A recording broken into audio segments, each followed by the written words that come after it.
One, two, three. Action. All right.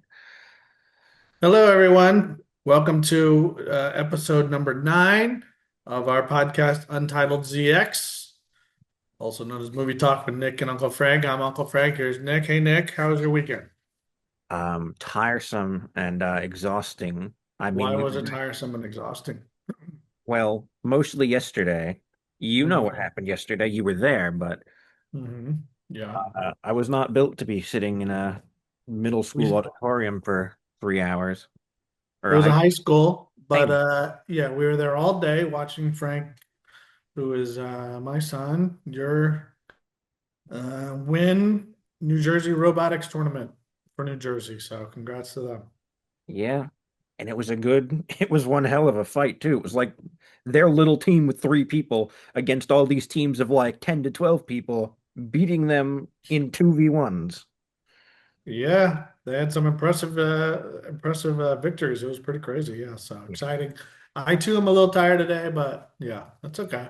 I It thought I'd be happens. like all knocked out today, but then something came up about 15 minutes ago that has got my mind racing. Yeah, before we get into today's agenda, what happened?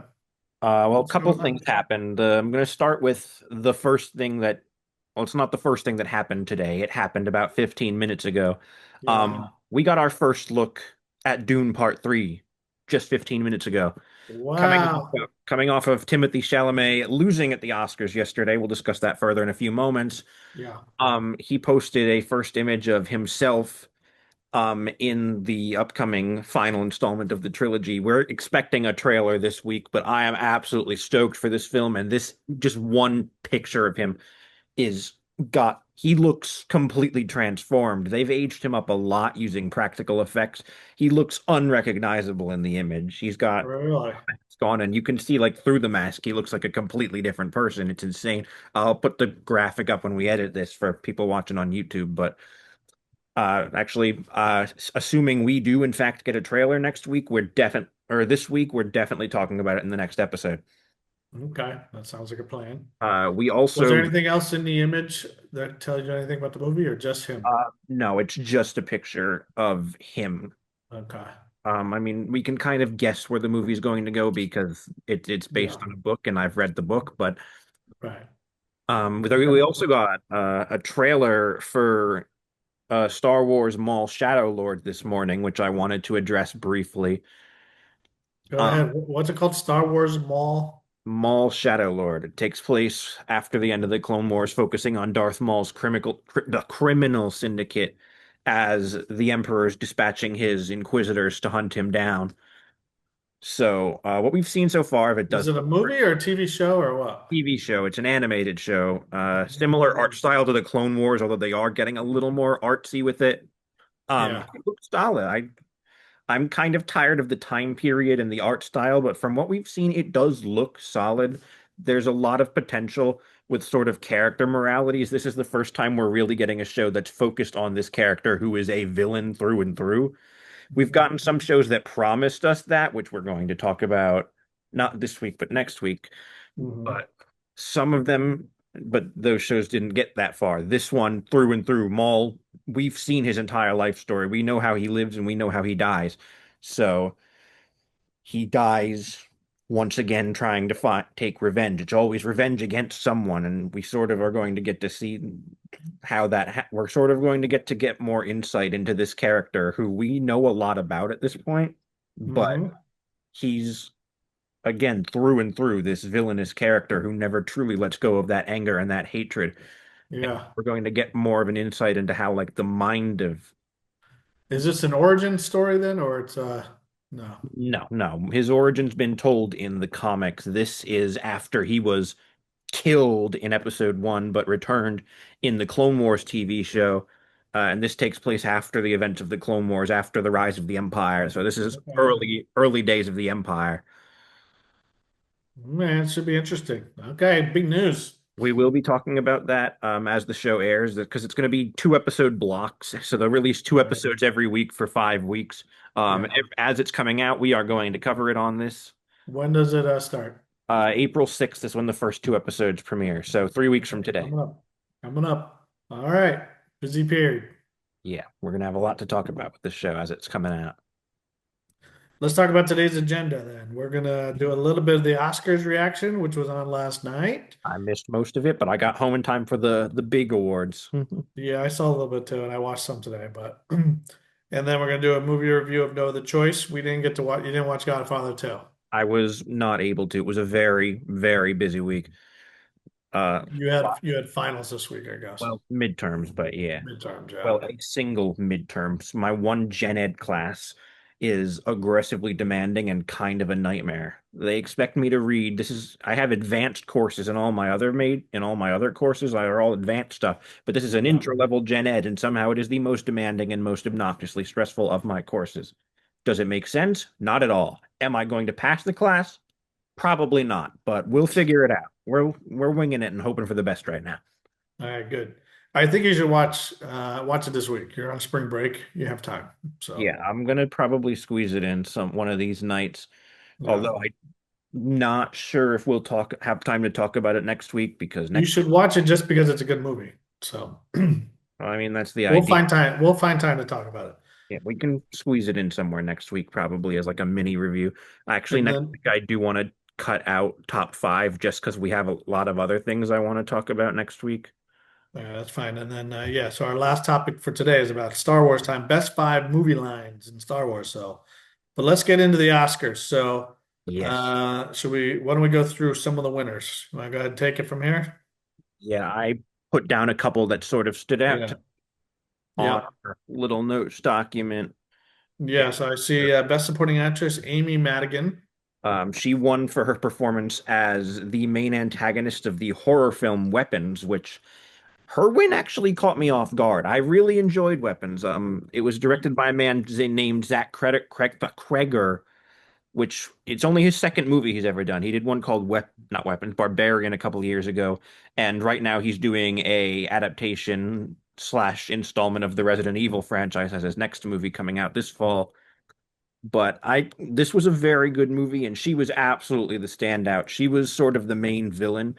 Hmm. Um, Aunt Gladys, she is extraordinary in this sort of performance because she's able to. You see her sort of, she's not introduced until probably an hour and a half in the movie, but you see All sort of right. she first sort of ends up presenting herself as like the kindly like aunt to this kid who she's sort of using, and she's like this Mhm. weird witch who's trying to cure some disease or longevity thing she has to become immortal by stealing basically the life force of random children. Yeah. But the way she switches up between from like kindly, like kind of kooky aunt to completely like sadistic monster, Yeah. the switch up she can sort of do between the charade and her true self is absolutely just sort of insane. Has she been in anything else? I don't know her. I'm not sure. This is the first thing I've seen her in, so I'm not really familiar with her, but I do want to see Yeah. her in more because, again, this was exceptional. There Well, were a lot great. of really good contenders in this category, though, so this one Yeah. did kind of. This is the one I've heard people talking about. Yeah, it's 2025 was an amazing year for movies. This one I didn't really hear much about until one day my AMC app said, "Hey, you can get bonus points if you see it this weekend." And I was like, "Well, I got nothing better to do." You like the movie generally she was in? Yes, I quite enjoyed it. It was sort of an anthology, like horror movie, horror mystery thriller, Nice. but All right. yeah. And then we got Sean Penn, won for Best Supporting Actor. No surprise there. The funniest part is the fact that he did not even show up to the Oscars. He No. didn't even show up. And that was, I think, his third win. I think he's won twice before. I don't remember what for, but I know he's won before a Yeah, couple it's of his times. third win. Yeah, I read that. And he didn't even bother showing up. He's like, nope, been there, done that. What the heck? Yeah. He's like, been there, done that. I've done this before. He doesn't really seem like an Oscar ceremony kind of guy. Yeah, no, I mean, definitely deserved, although honestly not my favorite of the supporting actor nominees. I was hoping for Stellan Skarsgård. I really was. Yeah. I wanted him to get that kind of recognition. He got a Golden Yeah. Globe. He still It's got a a tough one because I don't know if he's been nominated for a lot of Oscars either. So, it's hard. yeah, I'm not sure. He might have been. No, I don't think he has for Dune, probably. The only thing I can imagine he would have been nominated for before was maybe Good Will Hunting, which was 30 years ago. So, Hmm. Let's talk about so Sinners had a couple original score, original screenplay, and best actor. yes. Original score, absolutely deserved. The moment I walked out of the theater when I saw it Yeah, opening day, they did I have was good like, music. I was Yeah, like, yep, that's getting best score. Who am I kidding? yeah, that was pretty good. And this is Ludwig Göransson. I absolutely am pronouncing his name wrong, but this is his third win for Oh best director. wow, He previously won for Black Panther and Oppenheimer. If his score for the he's on a roll. He's on a roll and he's Nolan's go-to guy now after Nolan and Hans Zimmer had their little falling out or whatever happened between them. So he's Nolan's go-to guy. Nolan's got the Odyssey coming out. I would not be surprised if he ends up going 2 years in a row if the Yeah, Odyssey score is even marginally as good as his stuff for Oppenheimer and Sinners. that seems like a story that should have a good score to it. Yeah. So, yeah, I think he's doing two movies this year. He's doing Mando and Grogu too, but that's a side gig for him. That's not Oscar category, not a chance. right. If he, And screenplay, that's cool. That makes sense. yeah. It was definitely original type of story. I mean, yeah. Nah, yeah, we And the comparatively fact that it was kind of a period piece, but yeah, it was cool. like I've mentioned when we reviewed it a couple months back, it's a blend of all these different genres and something that absolutely should not work, and yet Yeah, it yeah, does. It blends all these different things together in a way that makes them all make sense together. yep. Then we got Michael Jordan, Michael B. Jordan. He did a great job in the There movie. were a lot of really good contenders for Best Actor too. I think a lot of people thought Timothy Chalamet would win, but you know what? Yeah. Michael B. Jordan absolutely deserves it. Did you see Mike? Did you see Timothy Chalamet's movie, Ping Pong movie? Marty Supreme, yes, yes, I did. And I did like it. That's not the perform. I see an Oscar in Timothy Chalamet's future, but I don't think Marty Supreme was going to be. I think he's going to go 3 straight years because he was nominated last year for Complete Unknown, which I enjoyed that movie enough, but his performance was pretty flat in that movie. I liked his performance in Marty Supreme, but Michael B. Jordan absolutely deserved it. I think if Timothy Chalamet gets his Oscar this decade, it's going to be next year, and it's going to be for Dune 3. Again, just from that image they uh, released earlier today, he yeah. completely transformed himself for the role this time. Okay, so we'll see, I suppose. So It could be his magnum opus. We'll be back here in a year to talk about it, but and then we got one battle after another, which won adapted screenplay, yep. best picture, director as well, right? Yeah, Paul Thomas Anderson won Best Director. Uh, Mhm. Sean Penn was the only actor who won any of the awards for it. All the No, act but the movie itself getting adapted screenplay, director, and best movie, that's a pretty good run. Yeah, absolutely. I think the best picture category was insanely stacked this year. So there were a lot of things that I think deserved it, but I think this is a movie that absolutely needed to probably win it. I feel like this one going in, I was fairly confident that this would be our best picture winner. Yeah, yeah, tough category. Yeah, so. Hmm. Yeah. All right, and then we got best actress, Jessie Buckley. Um, Absolutely deserved, especially coming off of the mixed reception of The Bride, which we of course talked about. Yeah, Was last last week. Yeah, that was last week. That Yeah. episode premiered yesterday at the time of recording this. Right. But the other, she got this was for Hamnet, I guess. Yep. Phenomenal film. Excellent performance. She's wonderful in the role. Yeah. And best animated feature, which was, The K-pop Demon Hunters, which I did you think watch it? I did quite some time ago before And before it blew up. Admittedly, it blowing up is sort of driving me bananas because I enjoyed it, but it's the kind of movie that draws the attention of people who don't watch movies and they say it's the greatest movie ever, and it drives me bonkers. do you think Golden is the greatest song ever? Absolutely not. It's not even the best song in the movie, much less even the best. Really? You don't think it's the best song in the movie? Which song was the best song? I don't remember I think it was called How It's Done, the one from the opening scene. I Wow, you really do know your K-pop Demon Hunter. the songs in that movie that blew up were the one I watched it before it blew up. So my Right. perspective was sort of I was kind of iffy on the idea because I do not care for K-pop as a music genre, but I'm familiar. What really drew me to the film was Sony Pictures Animation, who have been on a roll lately, again, ever since Into the Spider-Verse in 2018, which I Yeah. still believe is the greatest superhero movie of all time. Okay. They've been on a generational roll, and they've been sort of. This definitely could have been longer. A lot of the plot lines and the characters were kind of underdeveloped, but the art style is it was a very unique blend of sort of like your more artistic, like Sony style they've been doing since Spider-Verse, but it also incorporates almost anime-esque, like cutesy anime expressions into it, which I think was an interesting creative choice. Well, luckily, I know since you're such a big K-pop Demon Hunters fan, it was too short for you. I know there's another version coming soon, so yeah, The sequel is coming sometime in the sometime. next Yeah. 6 years. All right, and you think there's a snub here, huh? Yes, and that's going to segue directly into our review. No other choice, and I am not the first person to think this, and I will absolutely not be the last. It was nominated for nothing, and it should have been nominated for, at the bare minimum, Best International Feature. Hmm. All right, we're going to talk about more of that in 1 minute because you are missing one thing about the Oscars, which was Conan O'Brien's opening. Did you watch it? No, I did not see his opening.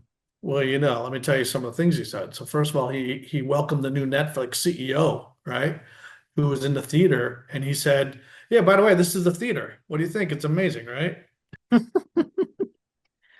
He also said, the movie F1. Yeah, should not have been nominated for Best Picture. No other choice should have.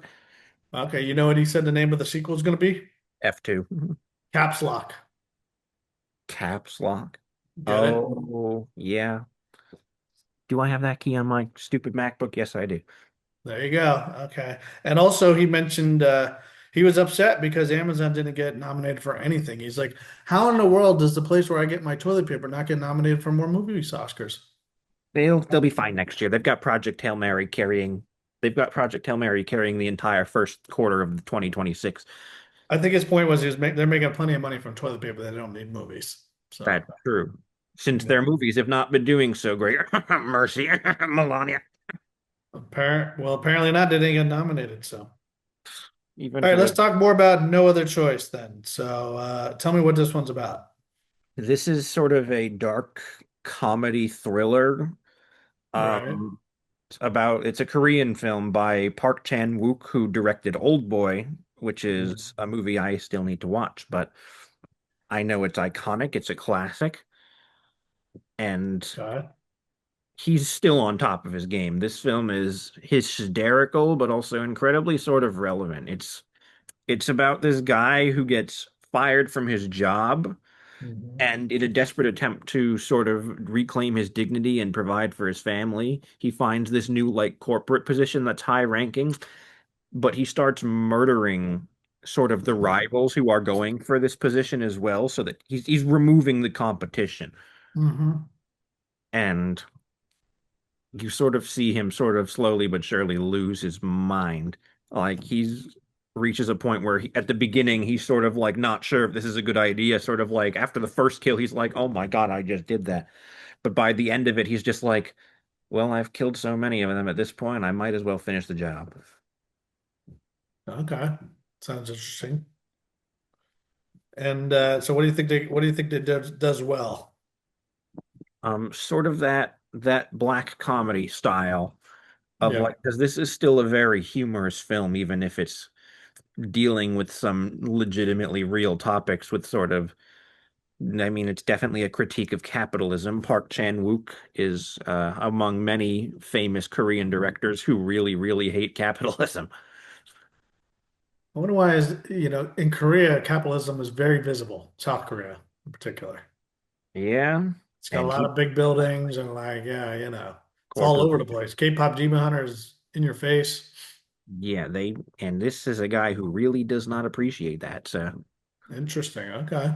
I've seen a lot of that with some of the more like noteworthy Korean directors. Bong Joon-ho, who won Best Picture for Parasite a couple years ago, feels the same way. Uh, Yeah. He did a film called an English language film called Mickey 17 earlier last year, which I do think should have gotten some attention at the Oscars, but I guess it was so early in the year that it honestly felt so, honestly, March 2025 did not feel like the same year as like April and May 2025. It's like, Yeah. I mean, this and this were in the same year. I don't get it.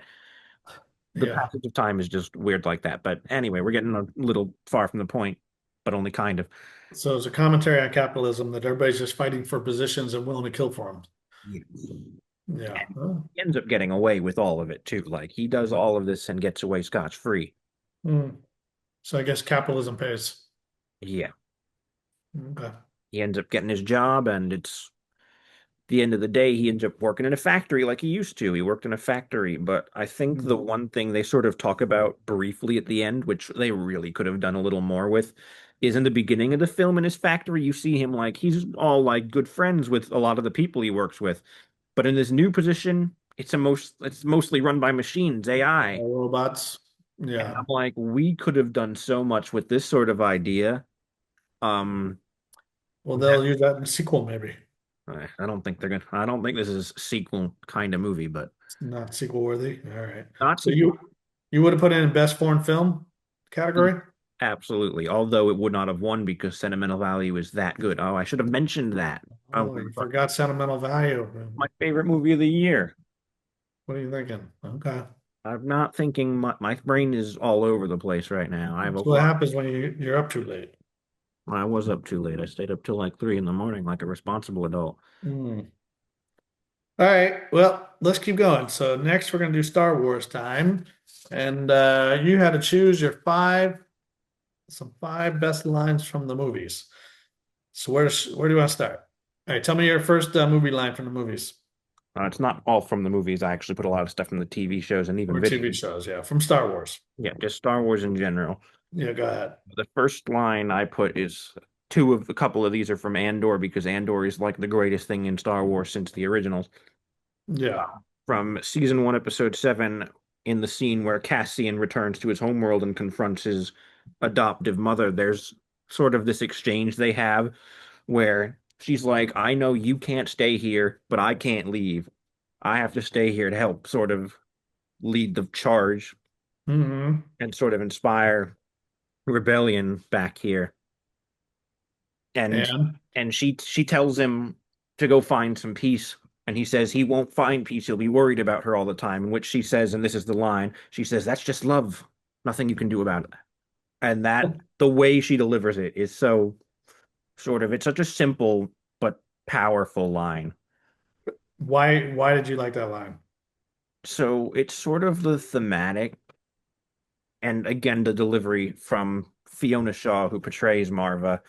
Hmm. Earlier in the season, she had taken Cassian from his home planet of Canary, as the Republic was sending people, or later the Empire. The planet's population was wiped out. It was a very primitive people, more tribal. She takes him because she doesn't want to leave him to die, because she's pretty sure they're going to kill them, but she sort of is trying to convince herself that she's doing the right thing here, because if she's wrong, then she just took a random kid from his home. But Do you believe that there's nothing you can do about it? Nothing you can do about love. It is what it is. in this particular situation, I fully believe it.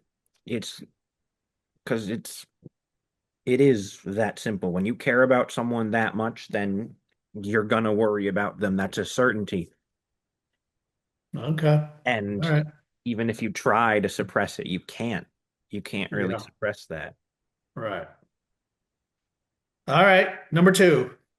I'm actually going to shoehorn another one that's in the same category as this line that I did not write down, but Okay. it's Go got the ahead. same message or a similar message. So this line is from Jedi Fallen Order, the video game, Hmm. from Jedi Master Eno Cordova. He says, failure is not the end, it is a necessary part of the path, which That's is right. so thematically powerful in sort of this game where you've got this character who's been hiding for so long with our protagonist, Cal Kestis.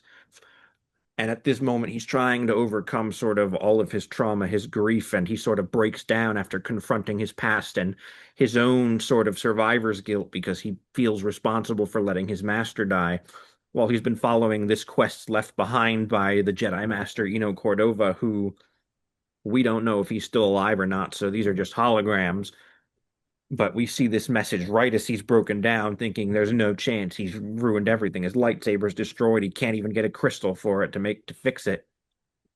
And he thinks he's failed his master and he's failed everyone. And that's when this Hmm. hologram pops up where Cordova says that failure isn't the end, That's all right. which he What do sort of, you believe this line too? Is good advice. Failure's not the end.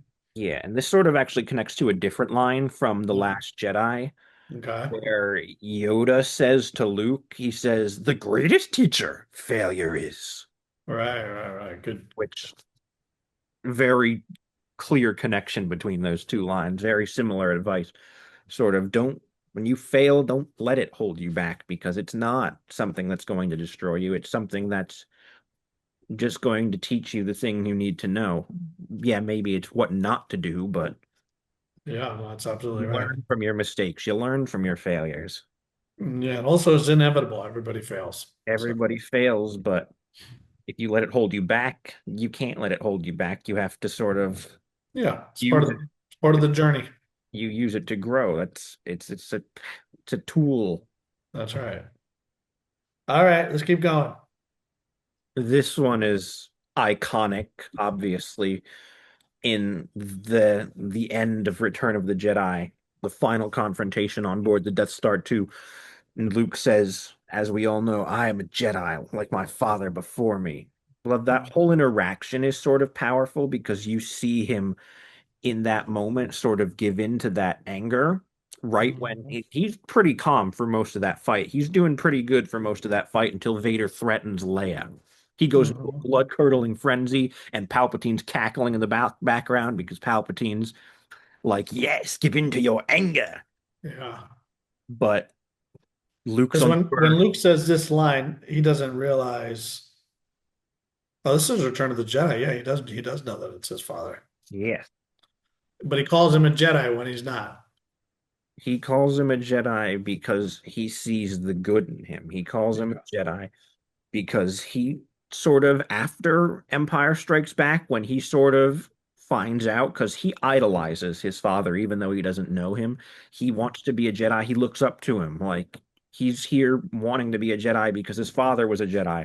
So when he's confronted with that truth that the man who killed his father is in fact not actually the man who killed his father, but in fact they are one and the same. The Mhm. terrifying mechanical monstrosity that's Yeah. just in episode 5, that reveal shakes him to his very core because he sort of has sort of a moral dilemma and sort of a dilemma about who he is or who he wants to be. And you see that in Right. full force when he gives into that anger, when he almost kills Vader. But right when Palpatine calls him out, he realizes that he's giving him exactly what he wants. So he takes a Right. step back and realizes, and that's the moment where he finally sort of accepts that his father was a Jedi. And Full that, circle moment. yes, and that is sort of the moment that I feel like also gives Vader what he needs to hear. That Yeah. Luke, despite everything he's done, despite the horrible, horrible things he's done, Luke has not given up on him. And that is sort of what gives him the realization that maybe it's not too late to do one lap. Maybe it's not too late to set things right. And when Palpatine is electrocuting Luke, that last moment, hearing his son's cries for help, he realizes that, again, he's not too far gone. Even he can do the right thing. It's a powerful message. Yeah. All It is. right, let's keep going. This one I absolutely adore from the Clone Wars season 5, episode 16, which we talked about last week in the lightsaber duels, because Yeah. the Darth Maul and versus Palpatine fight was in the same episode. But Hmm. at this point, Obi-Wan has been kidnapped by Darth Maul alongside his love interest, Duchess Satine of Mandalore, who this is right before Maul murders her, because Maul is not just trying to, because Maul wants revenge on Obi-Wan, but he doesn't just want to kill him. He wants to break him. He wants to destroy him. And this is Obi-Wan's sort of defiance, sort of his basically saying that there's no way. He is strong. And this line basically embodies why Obi-Wan is such a great character because of all this trauma he suffered in his life, but he never falls to the dark side. And he has every reason to. He has every reason to give into that hate, that anger, but he never does. And this line in the Clone Wars is the perfect embodiment. He says, "You can kill me, but you will never destroy me. Take strength to resist the dark side. Only the weak embrace it." Mhm. That perfectly encapsulates Obi-Wan's character. Right. And sort of when you see Obi-Wan again in Rebels, when Maul confronts him one last time, you sort of see this quote comes full circle later in Rebels, where Maul finds Obi-Wan in the desert, and Obi-Wan is this wise hermit now who's staying here, living in this isolation to protect someone because he's got a purpose to protect Luke. And Hmm. you see Maul, who is still so fed up, still stuck on his like quest for vengeance. He has not let go. He has not gotten bigger. And their interaction in that episode of Rebels, Maul says, "Look what you have become, a rat in the desert." And then Obi-Wan says, "Look what I have risen above." That is the perfect full circle. Their final confrontation is like a perfect, like you could watch that episode of Rebels right after this episode of Clone Wars, and it would be like a perfect thematic continuation because this is sort of this line and that interaction in Rebels sort of perfectly summarize the dynamic between these two like eternal enemies. Yeah, and they're the polar opposites. Maul never lets go. Maul lets that anger, that hatred, that quest for revenge consume him, whilst Obi-Wan, who again has every reason to give into the dark side, he has lost everything, and yet he never lets it consume him. He never lets it take over. And this Yeah, line is that's such a perfect encapsulation of that character and that sort of rivalry and dynamic. yeah, that's awesome. All right, give us the last one. We are going back to Andor from the Mm.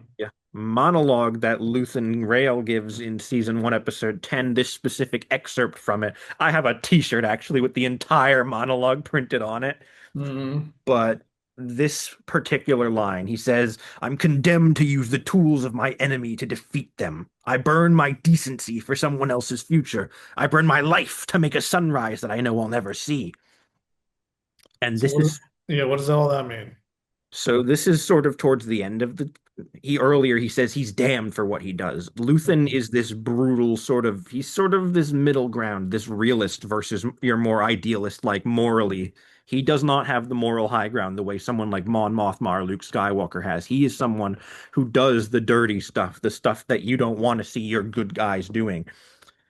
He does sort of the things that Yeah, are the necessary evils to get the rebellion off the ground. He kills who he needs to kill, he takes out who he needs to take out, and you see him do sort of these nasty things on screen, and he knows that they're wrong. He knows that they're wrong, and this is him sort of this is a monologue about sacrifice. He's talking to one of his informants who is sacrificing all of this, and he like sort of tells him how valuable he is and his sacrifice. And then this informant, who's a double agent in the Imperial Security Bureau, asks Luthen what he sacrifices, and he goes on this whole tangent about how he's basically relegated himself to being this machination, this sort of thruster for the entire alliance. And he knows that he has to die at the end of this. He yeah, cannot be there to see sort of the culmination of everything he's dedicated his life to. He knows that his life will be forgotten. He will be forgotten in the grand scheme of history. And that he has to do these terrible things, that he has to use the Empire's own tactics against them. I mean, his entire sort of strategy throughout the series, his main goal is to sort of accelerate the Empire's oppression because sort of he says very early on, he says, "They're choking us so slowly, we're starting not to notice." Where it's like there's taking I their heard about that. time implementing each stage of oppression, and he's sort of inciting these events that accelerate the process so that people start to wake up, so that people start to see it. I mean, There's a lot of history in that story too. Yeah, you're seeing it all happening right now, all over the world. So, again, I highly recommend this series and sort of the level of complexity and moral grayness it brings to the rebellion and to this yeah, time period in general because it brings so many new layers, so many different Yeah. things that make us sort of change our fundamental understanding of this world. Like you will never like if you watch Andor all the way through, you will never look at like Rogue One and the original trilogy the same again Yeah. because now you won't just see the heroic luck. Like when you watch Luke fire that shot into the Death Star, you're not just going to see that plucky farm boy making that lucky shot. You're going to see years of sacrifice, years of loss, people destroying themselves so that this can happen, so that this Yeah. lucky shot can finally free the galaxy. You see all of that come together and Okay. moment. I'll have to start watching it, I think so. It's brilliant. And after you finish it, watch Rogue One again because Okay. Rogue One and Andor sort of like go back to back. Like Andor's final three episodes, Rogue One and the original Star Wars film all take place in the span of like a week. All right. I'm gonna do it. All right, we covered all our agenda today. So Yes, we yeah. have. So next week we're gonna talk about Project Hail Mary. When's that come out? Friday, although I've got early tickets for Thursday afternoon in IMAX, of course, because my favorite cinematographer, Greg Fraser, is shooting it. Yeah. Cannot wait to see that, the sheer Okay. spectacle of it. We're going to talk about that. Also, Yeah. also probably a little bit of The Godfather Part 2 since I'm going to get to that this time. Yeah, you're committed now. I'm So committed. I have the time to commit. Hell, I'll probably watch it either tonight or tomorrow night, really. good. And we're gonna talk about Steel Ball Run, episode one. I guess when's that coming out? Also Thursday, I will probably watch that before I go see Project Hail Mary, and then I'll You got a busy week. yeah, We're that day gonna alone is going to be really busy because I'm going to be watching the premiere of Steel Ball Run, which is the sixth season of JoJo's Bizarre Adventure, um, yeah. as well as streaming the new Fortnite season probably on my main channel, and then seeing Project Hail Mary. That Thursday's going to be a long day. You got a long spring break. Yep. And we're gonna do we're gonna talk about what could have been an Acolyte 2. Yes, I wish that show Okay. continued. There's been a lot of leaks about what we could have seen in that hypothetical second season because there was a writer's room and Okay. would have really gotten into the Sith and dark side aspects of it more, which would have been really cool. And then what's the next movie you're gonna see? Besides, Well, well, you're gonna see Project Hail Mary, but yeah. On Thursday, Project Hail Mary, of course. On Sunday, I'm going to see Ready or Not 2, which okay. I only saw the first one a couple weeks ago. I was only really interested because I found out the same guys who directed that did Scream 5 and Scream 6, which I actually rather liked as sort of Hmm. legacy sequels of the Scream franchise. I have not seen 7 and have no intentions of it, but 5 and 6 I really liked. And these guys directed Ready or Not as well as its forthcoming sequel. So that should be fun. Okay. All Also, right. we're definitely going to be breaking down the Dune 3 trailer next time as well, which Yes, yes, yes. We'll do that I as well. So cannot wait. I'm going to be like going into overdrive mode with that. Rumor says we should be seeing the trailer for that tomorrow, and I am ecstatic. I am so excited. I'll check in with you, make sure you're all right then. Yeah, All right. Well, thanks everybody. That's a wrap. that is a wrap.